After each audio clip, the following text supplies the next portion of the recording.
Biasana ieu mah biasana Rasulullah sallallahu alaihi wasallam angkat-angkatan teh sok dinten Kemis. Wa kana yuhibbu ay yakhruja yaumal khamis. Malahan mah Rasul ge resep angkat-angkatan dina dinten Kemis.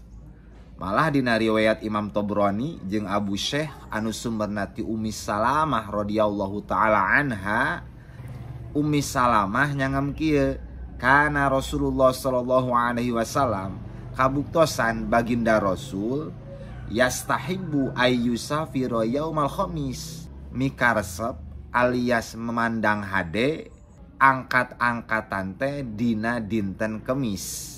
Pamakana Rasulullah sallallahu alaihi wasallam yakhruju ila safarin wala yab'asu ba'san illa yaumal khamis.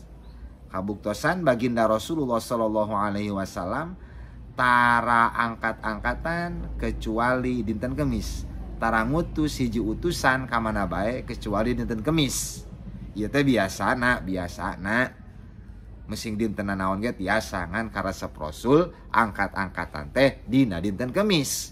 Urang bade nyonto kenging pahala mangga kenging pahala pisan dengan niat ittibaan ngikuti ka baginda Nabi Muhammad sallallahu alaihi wasallam.